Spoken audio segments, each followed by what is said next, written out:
تو پھر تمہیں اس پیغام کے اوپر اور اس نبی اکرم صلی اللہ علیہ وسلم کی رسالت کے اوپر ایمان لانے کے لیے تو یہی جو ہے وہ کافی ہیں چیزیں۔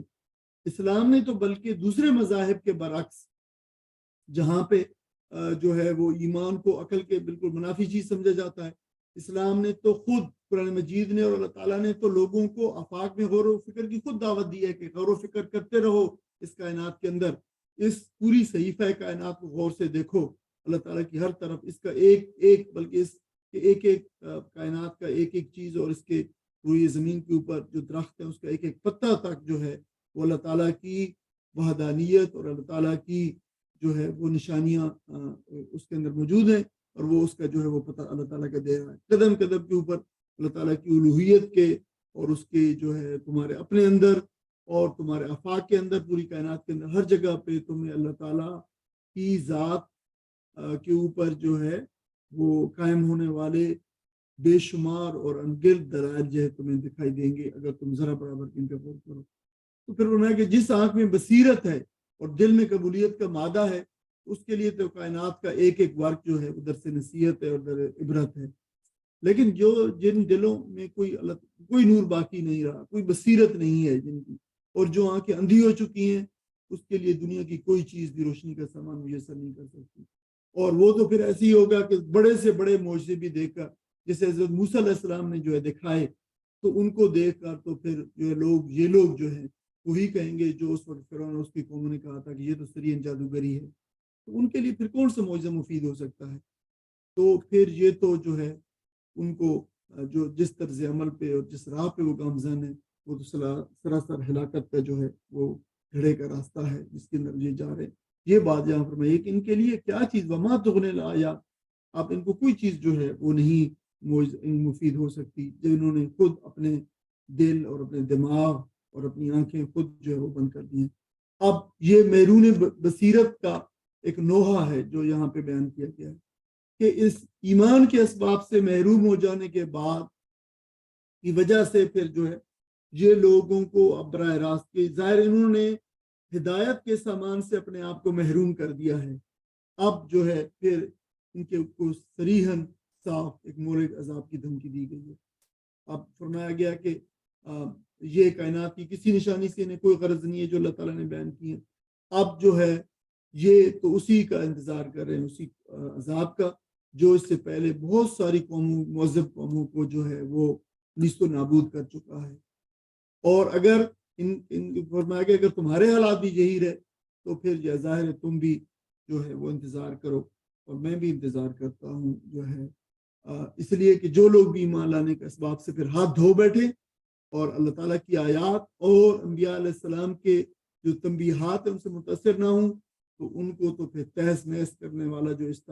عذاب استیصال ہے، وہ تو پھر ان کے لیے تو ایک ہی چیز وہی باقی رہ جاتی ہے۔ انہیں کہا گیا کہ اگر تم یہی حالات ہے اور ایسی عذاب کا تم انتظار ہے تو میں بھی تمہارے ساتھ یہ انتظار کر رہا ہوں۔ میں تمہیں کوئی اس کی خصوصی تاریخ تو نہیں دے سکتا، وقت نہیں دیکھ سکتا، کیونکہ عذاب لانا میرا کام نہیں ہے بلکہ یہ پروردگار کا کام ہے۔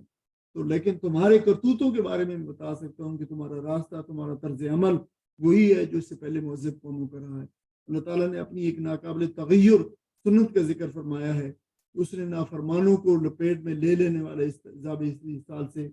جو ہے ہمیشہ ایمان والوں کو الگ کر کے محفوظ رکھا ہے اور انہیں نجات دی ہے۔ اللہ تعالیٰ نے فرمایا کہ یہ ہمارے اوپر اہل ایمان کا حق ہے۔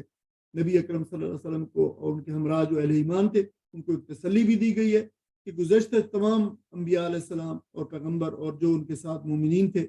ہم نے جو ہے اسی طرح نزول عذاب کے وقت اپنے رسولوں کو اور ان کے ساتھ ایمان لانے والوں کو اسی طرح اللہ تعالیٰ فرمایا کہ ہم نے بچا دیا۔ اب یہ پورا رکوع جو ہے یہ 93 سے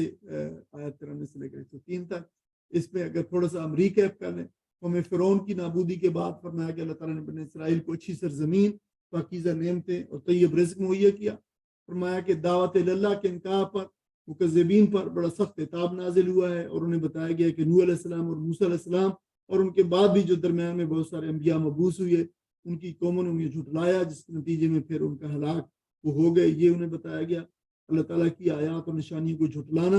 اور جھٹلانے والوں کا مہلک عذاب میں گرفتار ہونا اللہ تعالیٰ نے اپنی سنت کے طور پہ اس کو جو بیان فرمایا ہے۔ اللہ تعالیٰ نے قوم یونس کی توبہ اور ایمان کو قبول کر لیا اور ان سے مہلک عذاب کو ٹال دیا۔ ایک استثناء کے طور پر سے قرآن میں بیان کیا گیا ہے کہ کسی قوم پہ عذاب کا فیصلہ ہو جانے کے بعد کوئی قوم بچی ہے تو وہ صرف اور صرف جو ہے قوم یونس تھی، اس لیے کہ انہوں نے اللہ تعالیٰ سے توبہ استغفار کی اور ایمان لے آئے۔ یہ بھی بتایا کہ جبری ایمان اللہ تعالیٰ کو ہرگز مطلوب نہیں ہے، اپنی مرضی سے اور اپنے غور و تدبر کے بعد انسان جو ایمان جو ہے قبول کرے اس کی جو ہے وہ ویلیو ہے اور اس کی جو ہے ظاہر ہے قیمت ہے، قدر و قیمت ہے۔ ہدایت و ضلالت کے ضمن میں اللہ تعالیٰ کی سنت یہ ہے کہ اللہ تعالیٰ کسی کے ایمان و ہدایت کی راہ میں کوئی آپ رکاوٹ نہیں ڈالتا۔ انسان کا اناد اور اس کی دھرمی اس کی محرومی کا سبب ہوتا ہے۔ پھر میں ایک انسان بااختیار ہونے کے باوجود اللہ تعالیٰ کی اجازت کے بغیر کسی کام کو انجام دینے یا اس سے انتخاب کرنے پر قادر نہیں ہے۔ یعنی اللہ تعالیٰ خود تو کسی نہیں کرتا، کسی کے راستے میں رکاوٹ پیدا نہیں کر سکتا، لیکن یہ بھی یہ صحیح ہے کہ اللہ تعالیٰ کی جو ہے وہ اذن نہ ہو پھر کوئی جو ہے، یعنی اللہ تعالیٰ ہر چیز کے اوپر قادر ہے، یہ بات بھی بتائی ہے۔ جو لوگ ایمان لانے کے اسباب سے ہاتھ دھو بیٹھے اور آیات الہی اور انبیاء کی تنبیہ سے متاثر نہ ہوں تو پھر وہ عذاب استیصال کے مستحق ہو جاتے ہیں۔ یہ اس رکوع کا جو خلاصہ تھا۔ میں کل یا ایھا الناس، اے لوگوں، تمام لوگوں کو خطاب کیا گیا۔ سورت کا آخر ہے، یہ جنرلائزیشن ہے، لیکن ظاہر ہے خطاب تو مخاطبین اول ہی ہے، قریش مکہ اور مشرکین مکہ ہے۔ ان کن تم، اگر تم ہو، فی شکن، کسی شک میں۔ شک کا ہم پچھلے جو جتنے معنی تھے شک کے شیڈز ہیں وہ سارے ہم پچھلے سبق میں پڑھ چکے ہیں۔ من دینی، میرے دین کے حوالے سے، میرے دین کے متعلق، میرے دین ہے یہ جو جس پہ میں قائم ہوں، جس کی میں تبلیغ کر رہا ہوں، اس کے متعلق تمہیں کوئی شک ہے تو پھر میں تمہیں صاف صاف بتا دیتا ہوں۔ فلا، پس نہیں، اعبد اللہ، اعبد الذین، پس میں نہیں پھر عبادت کرتا،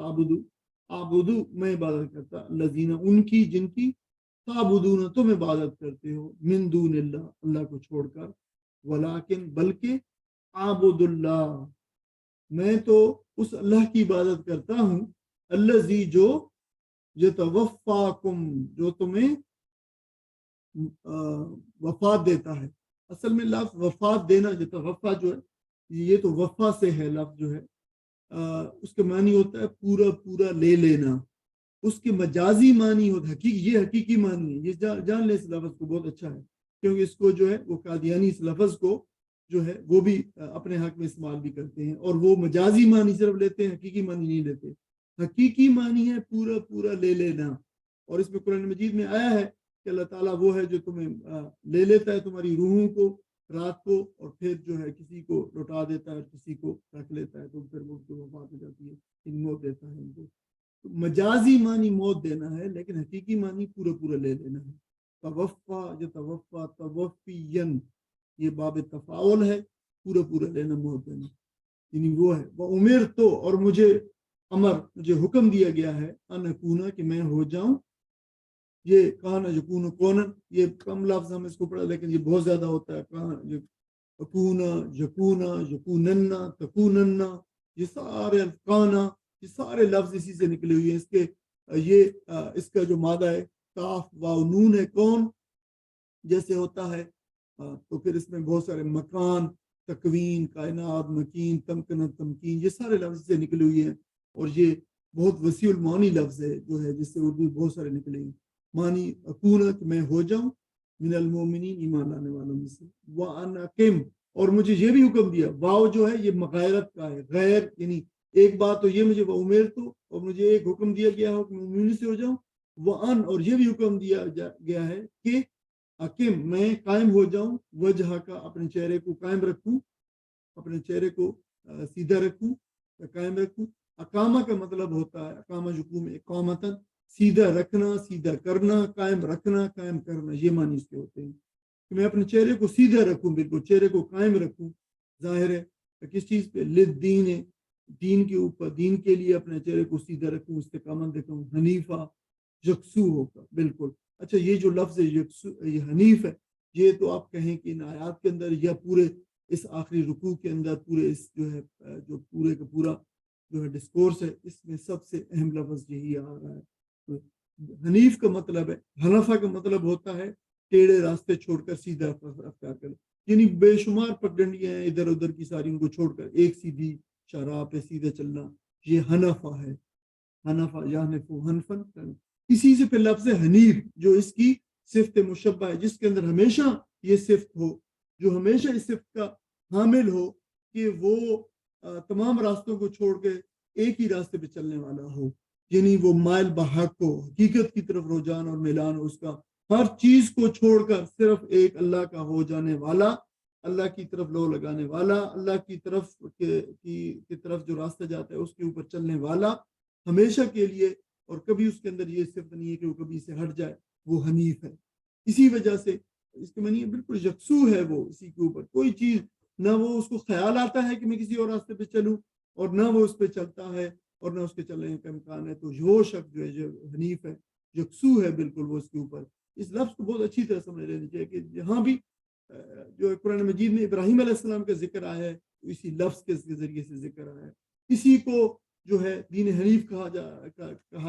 جاتا ہے، اسلام کا نام بھی دین حنیف ہی ہے کہ بالکل یکسو ہو جانا، تمام چیزوں سے کٹ کے صرف محض اللہ کی طرف، اللہ کے ہو جانا، اللہ کی طرف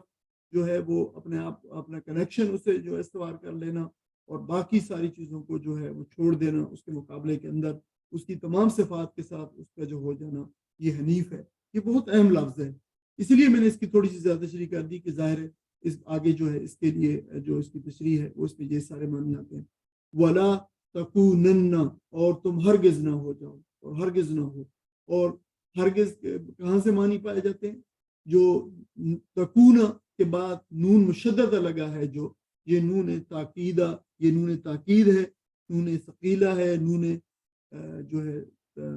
مشددہ بھی سے کہتے ہیں، من المشرکین، مشرکین میں سے۔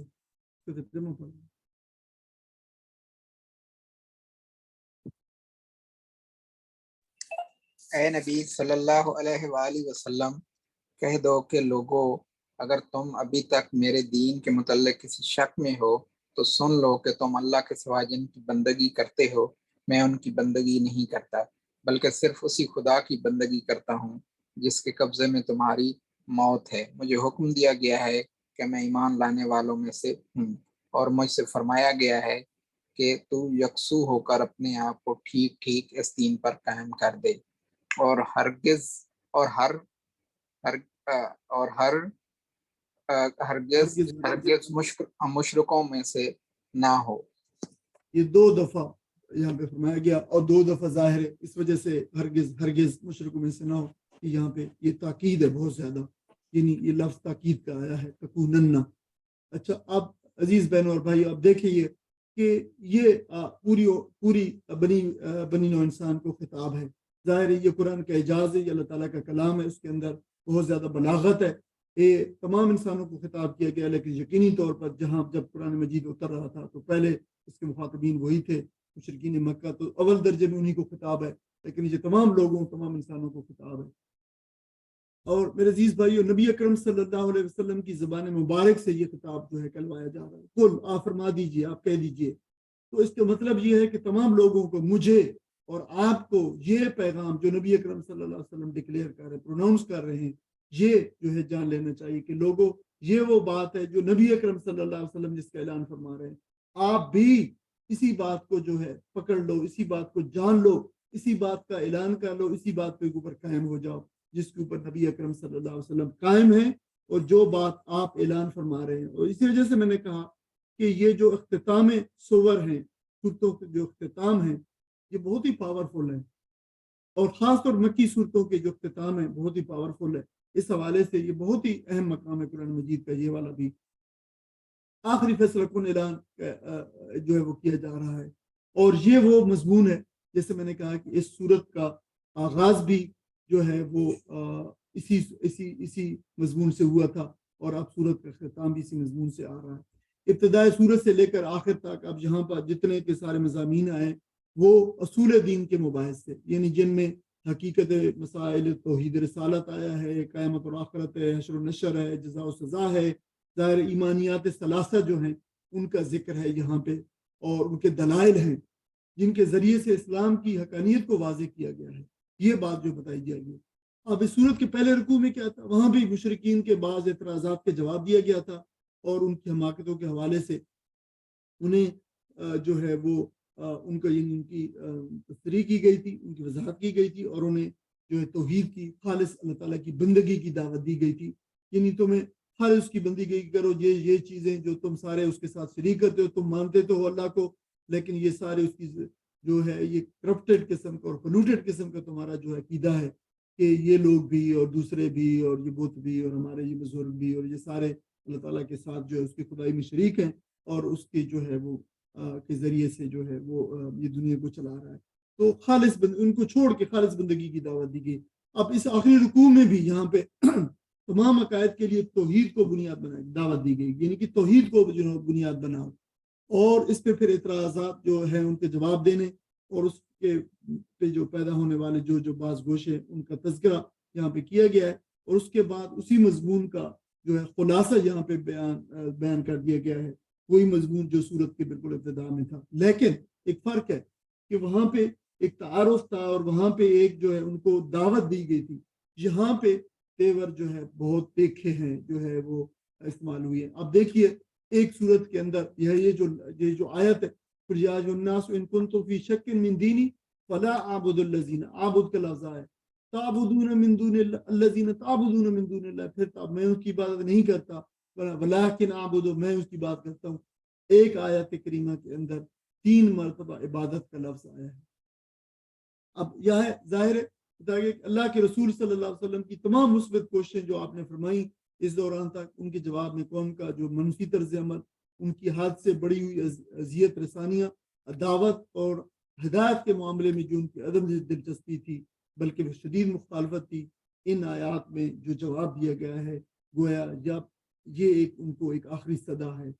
لیکن کس حوالے سے یہ بات بتائیے؟ اب دیکھیے جیسے میں نے کہا ہے کہ عبادت کا لفظ 3 مرتبہ آیا ہے، تو جو لفظ عبادت جس کے لیے ہم عربی میں یا اردو میں استعمال کرتے ہیں،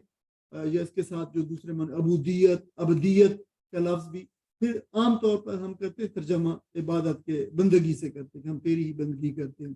اب قرآن مجید کے مجموعی طور پر فرامین کو اگر ہم دیکھیں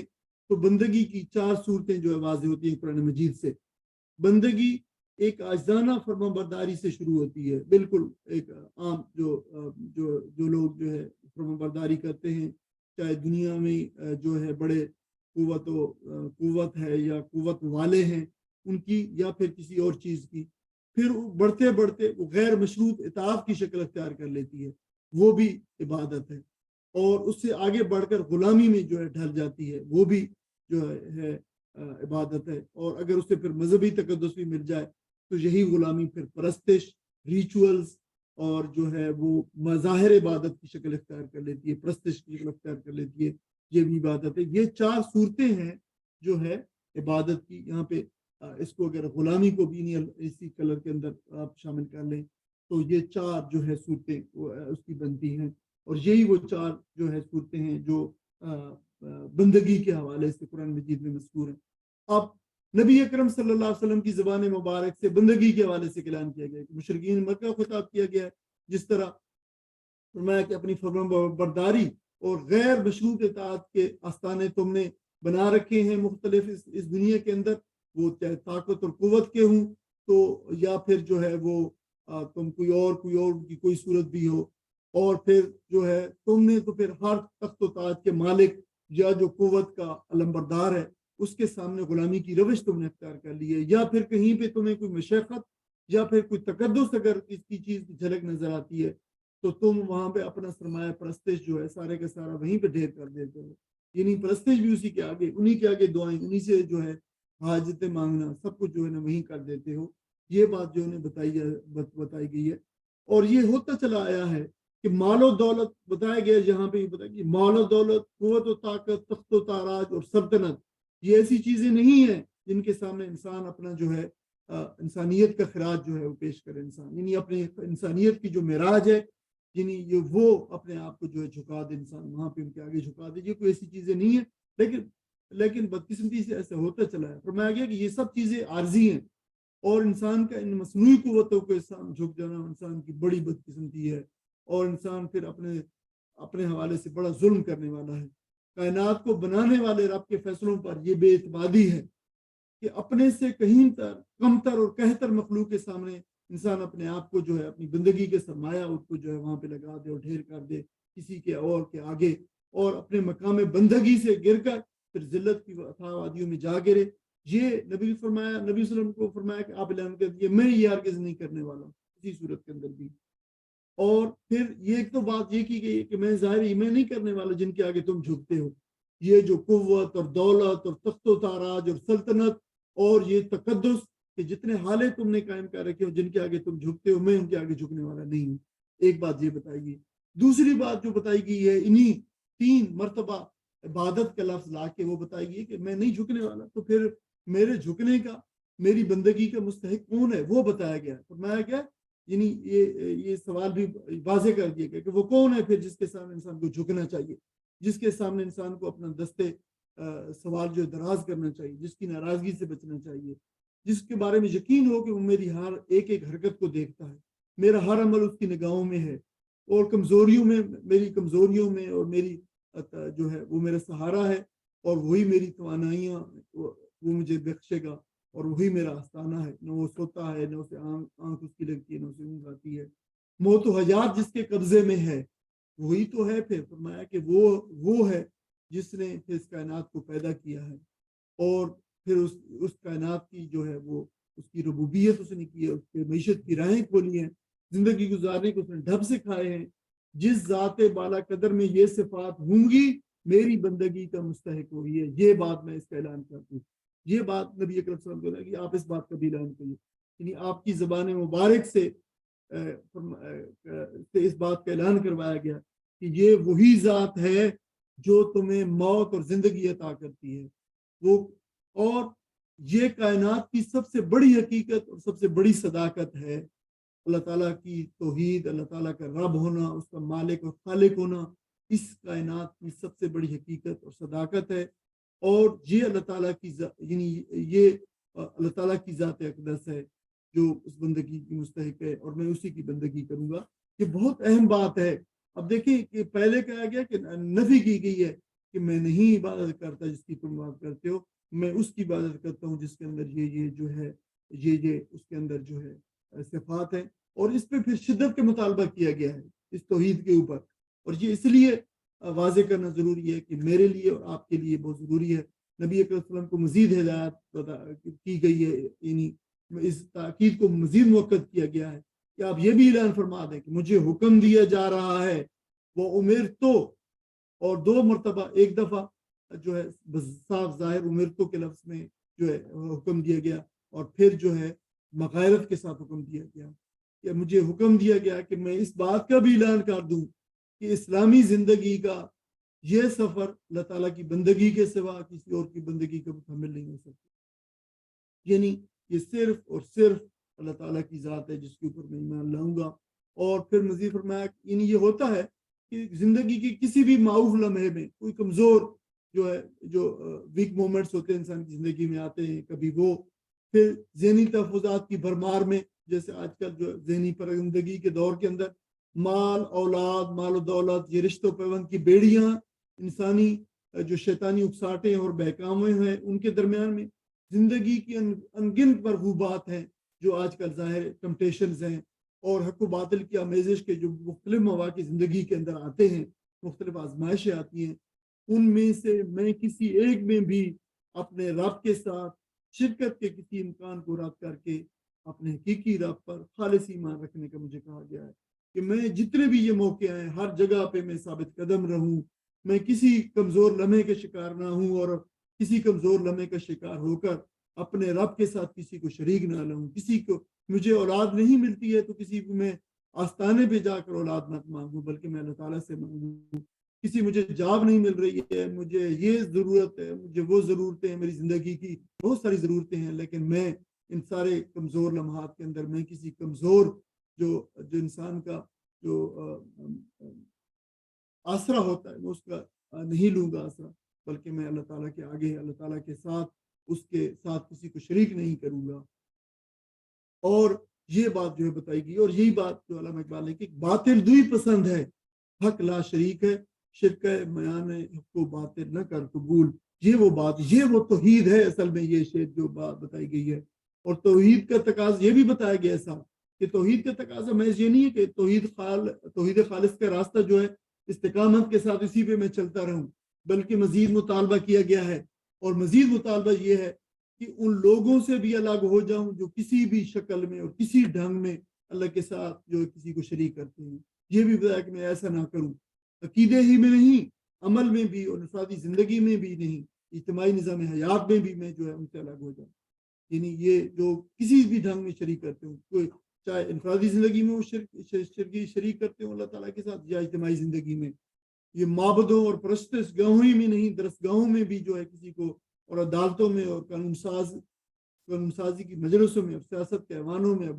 معیشت کے بازاروں کے اندر، ہر جگہ پہ ان لوگوں کے طریقے سے میں الگ اپنا طریقہ اختیار کر لوں جنہوں نے فکر و اعمال کا پورا نظام جو ہے خدا پرستی اور نا خدا پرستی کی آمیزش پہ قائم کر رکھا ہے. یعنی ان کو ملا دیا ہے، جو حق اور باطل کو ملا دیا ہے، تھوڑا سا ادھر سے ملحوبہ لیا، تھوڑا سا کمیونزم سے، تھوڑا سا سوشلزم سے، تھوڑا سا کسی اور ازم سے، اور سب کو ملا کے اسلام کے ساتھ ایک جو ملحوبہ بنا کے تیار کیا. فرمایا کہ نہیں، یہ خالصتاً مجھے کہا گیا کہ میں اللہ تعالیٰ کی عبادت کروں، اور یہ وہ بات ہے جو مجھے کہی ہے کہ انی وجہت وجہی للذی فطر السماوات والارض حنیفا وما انا من المشرکین. اور یہ دیکھیں وہ دعا ہے جو ہر وقت ہر نماز سے قبل جو ہے نبی اکرم صلی اللہ علیہ وسلم پڑھا بھی کرتے تھے، اور اس بات کی تعلیم بھی ہے کہ میں اپنا قبلہ سیدھے رکھنے کے لیے زندگی کا ہر روز ہر وقت 5 وقت نماز میں یہ اعلان کروں کہ میں نے اپنے چہرے کو صاف صاف اللہ تعالیٰ اس ہستی کی طرف پھیر دیا ہے جو زمین و آسمان کا پیدا کرنے والا ہے، یکسو ہو کر ہر چیز سے کٹ کر میں نے اپنے آپ جو ہے میں رخ در کر لیا ہے. جہاں پہ کہیں بھی شرکت کی اور آمیزش کی ذرا برابر بھی کہیں پہ شبہ ہوگا، میں اپنے آپ کو وہاں سے الگ کر دوں گا، اور میں شرک کرنے والوں میں سے نہیں ہوں. نبی اکرم صلی اللہ علیہ وسلم کو یہ خطاب کیا گیا. حضرت ابراہیم علیہ السلام نے یہی جو ہے وہ اعلان فرمایا تھا، اور جہاں بھی آپ کو جو ہے یہ خطاب کیا جا رہا ہے. آپ اندازہ کر لیجیے عزیز بہنوں اور بھائیوں کہ یہ کتنا اہم مضمون اور کتنا اہم خطاب ہے جو نبی اکرم صلی اللہ علیہ وسلم کی زبان مبارک سے اس وقت کے لوگوں کو، تمام انسانیت کو، مجھے اور آپ کو جو ہے یہ خطاب کیا گیا ہے. میں کنٹینیو ہے اس کا، ولا تدعوا، اور نہ تم پکارو، دعا کرو، پکارو، من دون اللہ، اللہ کو چھوڑ کر، ما لا ينفعک، ما لا وہ جو لا نہیں، ينفع نفع دیتا تمہیں، ولا يضرک اور نہ تمہیں نقصان پہنچاتا ہے. فَإِن پس اگر فعلتا تم نے ایسا کیا، فَإِنَّكَ تو بے شک تو پھر اذن من الظالمین، تو تب تو اذن جو ہے جب کے معنی آتا ہے، اور جب کے معنی میں بھی تب کے معنی میں، تب تو من الظالمین تم ہو جاؤ گے ظالموں میں سے. یہ بات تمام مخاطب کو کہی ہے، نبی اکرم صلی اللہ علیہ وسلم کو فرمائی جا رہی ہے، آپ کے توسط سے تمام مخاطبین جو ہے اول و آخر سب کو کہا جا رہا ہے. وَإِن يَمْسَسْكَ وَإِن اور اگر یمسس مس یمسو چھونا، پہنچنا، اگر تمہیں پہنچ جائے، اللہ یمسسک اللہ اور اللہ تمہیں پہنچائے، یعنی مس یمسو چھونا پہنچانا کے معنی بھی آتا ہے. بضر کوئی ضر، کوئی نقصان، کوئی تکلیف اگر تمہیں اللہ پہنچائے، فلا کاشفہ تو کوئی نہیں ہے دور کرنے والا، لہو اس کو، الا ہوا مگر ہوئی اللہ، یعنی تو اس کو پھر کوئی دور کرنے والا نہیں ہے. ہم کاشف کو پہلے پڑھائے تھے.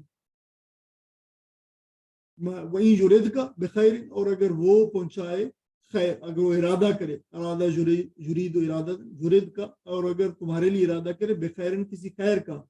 فلا رادہ تو پھر نہیں ہے کوئی پھیرنے والا. یہ رد سے ہے، وہی رد سے، راد جو ہے اسم فاعل ہے،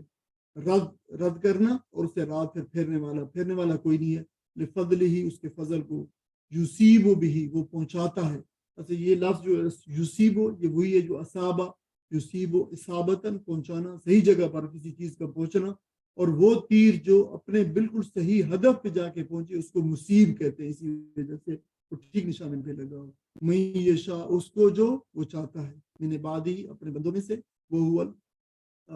غفور رحیم وہ بہت بخشنے والا مہربان ہے. اس کا ترجمہ پڑھیں.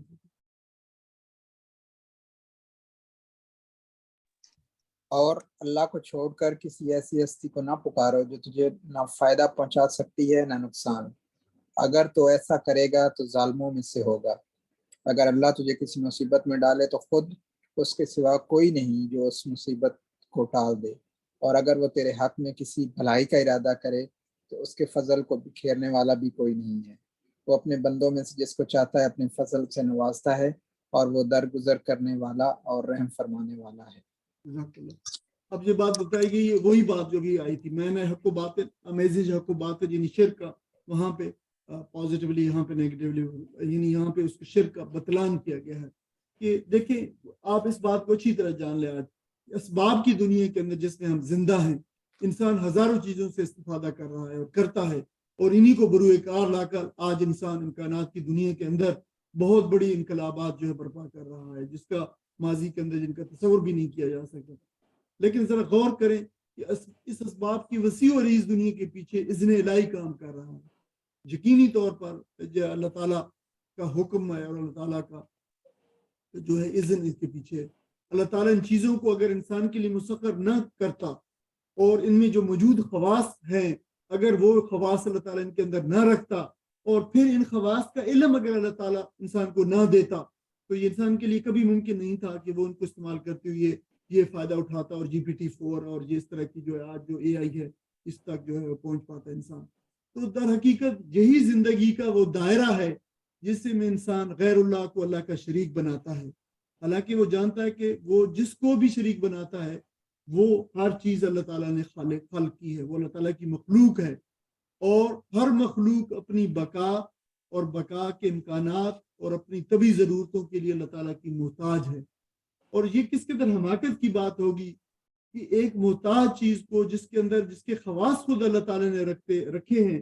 ان کو جو ہے اللہ تعالیٰ کا مالک اور خالق کا جو ہے شریک سمجھ کر اس کے سامنے دست سوال دراز کیا جائے، کتنی عجیب و غریب بات ہوگی اور کتنی بدقسمتی کی بات ہوگی۔ تبھی تو اللہ تعالیٰ نے یہاں پہ ارشاد فرمایا کہ اللہ کو چھوڑ کر بلکہ اس کے مقابلے میں ان قوتوں کو ہرگز نہ پکارو جو نفع و نقصان نہیں دے سکتی۔ اگر انسان کائنات کی سب سے بڑی اس حقیقت کو یعنی توحید کو بھی اگر جو ہے نہ پا سکے تو انسان سے بڑھ کر ظلم کرنے والا پھر ظلم کے راستے پہ گامزن پھر کون ہوگا؟ اور اگر انسان کے اندر پھر ایمان کی یہ قوت موجود نہ ہو تو پھر انسان میں کے اندر ہمیشہ خلا باقی رہے گا، اور اس خلا کو بھرنے کے لیے کبھی وہی ایک آستانہ تلاش کرے گا اور کبھی کوئی دوسرا آستانہ تلاش کرے گا اور کبھی کسی مددگار کو ڈھونڈے گا۔ اس لیے کہ انسان کو زندگی میں جو ہے جو درپیش نقصانات اور حاجتیں درپیش ہوتی ہیں اس میں پھر وہ یہیں سے اس شرک کو جو ہے پھر غذا ملتی ہے، اس کو کہیں پہ جو اس کو جاب نہیں مل رہی، کہیں پہ اس کے اولاد نہیں ہو رہی، کہیں پہ اس کی ایک ضرورت جو ہے وہ رکی ہوئی ہے، کہیں پہ اس کا بزنس جو ہے وہ ڈاؤن ہے، کہیں پہ کیا ہو رہا ہے، تو پھر ان سب چیزوں کے لیے وہ کہیں ایک در کے پہ جھکتا ہے اور کبھی دوسرے در پہ جھکتا ہے۔ حالانکہ اگر وہ غور و فکر کا جو ہے وہ حامل اور غور و فکر کرے تو وہ اس بات کو جان سکتا ہے کہ نفع و نقصان کے حقیقی مالک تو صرف اللہ ہے، یہ اس کے علاوہ کوئی بھی نہیں ہے۔ یہ ساری درگاہیں اور یہ سارے آستانے اور یہ سارے تقدس کے جو حالے ہیں یہ سارے کے سارے بالکل جو ہے وہ بناوٹی ہیں، اور یہ نہ کسی کو نقصان پہنچا سکتے ہیں نہ کسی کو نقصان کو روک سکتے ہیں۔ اور یہ بات جو ہے یہاں پہ بتائی گئی ہے۔ فرمایا آخری آیات کے اندر کل یا ایھا الناس، اے وہ لوگوں، پھر وہ بات بتائی گئی، دوبارہ انسانیت کو خطاب کیا گیا، اے بنی نوع انسان، قد جاءکم الحق، تمہارے پاس یقینی طور پہ حق آ چکا ہے، میں ربکم، تمہارے رب کی طرف سے، فمن اہتدی، پس جو پھر ہدایت کو اختیار کرتا ہے، ہدایت حاصل کرتا ہے، اہتدی یہتدی، اہتداء ہدایت پانا، جو ہدایت کو پا لیتا ہے حاصل کرتا ہے، فإنما، یقینی طور پر، یہتدی لنفسہ، وہ ہدایت کو پاتا ہے اپنے لیے، اپنے نفس کے لیے، اپنی بہتری کے لیے، ومن ضل، اور جو پھر گمراہ ہوا،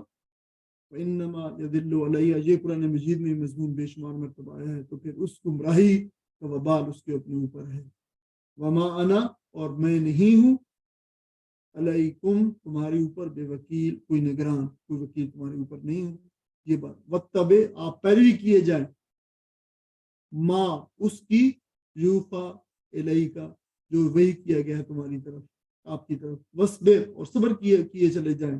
حتیٰ، یہاں تک کہ یحکم اللہ، اللہ جو ہے اپنا فیصلہ سنا دے، وہ خیر الحاکمین، وہ بہترین فیصلہ کرنے والا ہے۔ ترجمہ کر دیں۔ اے محمد صلی اللہ علیہ وآلہ وسلم، کہہ دو کہ لوگو، تمہارے پاس تمہارے رب کی طرف سے حق آ چکا ہے، اب جو سیدھی راہ اختیار کرے اس کی راست روی اس کے لیے مفید ہے، اور جو گمراہ رہے اس کی گمراہی اس کے لیے تباہ کن ہے، اور میں تمہارے اوپر کوئی حوالہ دار نہیں ہوں۔ اور اے نبی صلی اللہ علیہ وآلہ وسلم تم اس ہدایت کی پیروی کیے جاؤ جو تمہاری طرف بذریعہ وحی بھیجی جا رہی ہے، اور صبر کرو یہاں تک کہ اللہ فیصلہ کر دے، اور وہی بہترین فیصلہ کرنے والا ہے۔ اب یہ آخری تنبیہ اور اتمام حجت بیان کی گئی ہے کہ سورت کے اختتام پر وہی اہم خطاب پوری بنی انسان کو کیا جا رہا ہے، لیکن وہی جیسے پہلے بھی بات کہ روح سخن جو ہے وہ قریشی کی طرف ہے۔ اور یہ بات بتائی کہ اگر دائی اگر اپنے حالات اور واقعات کے مطابق امر حق کو مدلل کر دے اور واضح کر دے لوگوں پر، اور نفع و نقصان سے بے نیاز ہو کر حق کی گواہی دے دے مکمل طور پر، اور اس کے راستے میں ہر تکلیف اور ناخوشگوار بات کو اور تکلیف اور اذیت کو برداشت کرے، اور یہ برداشت کرتے ہوئے بھی اپنا کام کو جاری رکھے، تو اس کے بعد اس کے مخاطبین پر تمام حجت ہو جاتا ہے، حجت تمام ہو جاتی ہے اس کے اوپر جو نبی اکرم صلی اللہ علیہ وسلم نے کر دیا۔ اب اس کے بعد پھر آخری بات ان کو بتائی جا رہی ہے۔ بظاہر تو ایک بہت بڑی خبر دی گئی ہے اور نویز سنائی گئی ہے، لیکن حقیقت میں شاید آخری تنبیہ کی جا رہی ہے کہ اے مکہ کے باشندو، اے عرب کے رہنے والوں، اے اولاد آدم، تمام اولاد کی اولاد، کان کھول کر سن لو کہ اللہ تعالیٰ نے نو انسانی کی ہدایت کے لیے سرمایہ جو نازل کیا ہے اور جو حق اتارا ہے وہ تمہارے پاس اب آ چکا ہے، یہ حجت تمام ہو چکی ہے۔ مطلع ہدایت پر جو آفتاب محمود پوری طرح طلوع ہو چکا ہے، نیکی کی شاہراہ جو ہے وہ روشن ہو چکی ہے اور جگمگا اٹھی ہے، شک و شبہ جو ہے وہ دور ہو گیا ہے، تبلیغ کا حق ادا کر دیا گیا ہے۔ اب تمہاری مرضی ہے اس دعوت کو قبول کرو یا نہ کرو، اور اگر نہ کرو تو پھر ظاہر یقینی طور پر اگر گمراہی کے گڑھے میں گرتے ہو تو یہ بھی تمہاری اپنی وجہ سے۔ اب تمہاری زندگیاں اسی پیغام سے وابستہ ہے، ایسا نہیں ہے کہ تو اس پیغام کی نسبت تمہارا کوئی بھی رویہ مثبت اور منفی ہو اور وہ کچھ عواقب کا حامل نہ ہو، ایسا نہیں ہوگا۔ تمہاری قسمت کے فیصلے اب اسی پیغام کے حوالے سے ہوں گے۔ تم میں سے جو شخص اس ہدایت کو قبول کر لے گا وہ اپنی زندگی بنا لے گا، اور جو اس سے روگردانی کرے گا وہ ظاہر اپنی قسمت جو ہے وہ بگاڑ لے گا۔ تم اپنے طرز عمل میں آزاد ہو، لیکن یاد رکھو کہ اگر تم اس آب حیات سے سیراب ہوتے ہو تو پھر جاویدان زندگی کی عنایات اور اکرام جو ہے تمہارا منتظر ہوگا، اور اگر تم اسے ٹھکرا دیتے ہو تو اس کا نقصان بھی صرف اور صرف تمہیں کو برداشت کرنا ہوگا۔ میں نے اپنا فرض ادا کر دیا ہے، اب میں تمہارے کاموں کا ذمہ دار نہیں ہوں۔ یہ ہے وہ حجت، تمام حجت، یہ ہے وہ جو نبی اکرم صلی اللہ علیہ وسلم نے اپنی آخری ذمہ داری ادا کر کے اللہ تعالیٰ کے حکم سے آپ کے جو ہے ہدایت پر آپ نے جس کا اعلان کر دیا، پروناؤنس کر دیا ہے، اسی کو نبی اکرم صلی اللہ علیہ وسلم نے آخری حجت ادا کے موقع کے اوپر بھی تمام لوگوں کے لیے دہرایا۔ اور نبی اکرم صلی اللہ علیہ وسلم کو آخری ہدایت کے ساتھ تسلی بھی دی جا رہی ہے کہ آپ صبر و استقامت کا آپ کو حکم دیا جا رہا ہے، یعنی یہ وہی مضمون ہے شروع کے اندر بھی پھر آخر کے اندر بھی وہی جو ہے یہ اس کے ساتھ ہم آہنگ ہے مضمون کے ساتھ کہ آپ کو تمام اظہار ثانی اور مخالفوں میں صبر و استقامت کی تلقین کی جا رہی ہے۔ یہ جو صبر ہے یہ داعیان الحق کا روز اول سے پہلے دن سے تمام جو ہے ان سب لوگوں کے لیے یہ سب سے بڑا اختیار ہے۔ ہر مکی صورت میں نبی اکرم صلی اللہ علیہ وسلم کو صبر کی ہدایت کی گئی ہے، اس لیے کہ تمام انبیاء اور رسول کا یہی معمول رہا ہے۔ نبی صلی اللہ علیہ وسلم نے فرمایا کہ فصبر، آپ بھی صبر کیجئے، کما صبر اولو العزم من الرسل، جس طریقے سے تمام اولو العزم رسولوں نے صبر کیا ہے۔ اور در حقیقت اس راہ حق کے اوپر صبر و استقامت ایک بہت بڑی عظیم الشان جو ہے وہ صفت ہے۔ قریش کو آخری تنبیہ کے بعد نبی اکرم صلی اللہ علیہ وسلم کو تسلی دی جا رہی ہے کہ آپ مخالفین کے رویے کی پرواہ نہ کریں، جو آپ کی طرف اللہ تعالیٰ کی طرف سے آپ پہ جو ہے وہ اتارا گیا اسی کی پیروی کیے جائیں، اور حالات سے جو ہے کبھی متاثر نہ ہوں، حالات کے اوپر اس پیغام کے اوپر ثابت قدم رہیں۔ یہ مخالفین کا کتنا ہی زور لگا لیں، آپ اپنے موقع پہ ڈٹے رہیں، ثابت قدم رہیں یہاں تک اللہ تعالیٰ کا فیصلہ ہو جائے۔ فیصلہ جس کے ہاتھ میں ہے وہ قریش کی کروائیوں کو بھی دیکھ رہا ہے اور آپ کی مسائی جمیلہ کو بھی دیکھ رہا ہے۔ فیصلے کی گھڑی آ رہی ہے، فیصلہ کرنے والا خود رب العالمین ہوگا، وہی سب سے بہترین فیصلہ کرنے والا ہوگا۔ اس لیے آپ بالکل اطمینان رکھیں، یہ لوگ اپنے انجام سے ضرور دوچار ہو کے رہیں گے، اس لیے یہ اللہ تعالیٰ کی ہمیشہ سے یہی سنت رہی ہے۔ وآخر دعوانا الحمدللہ۔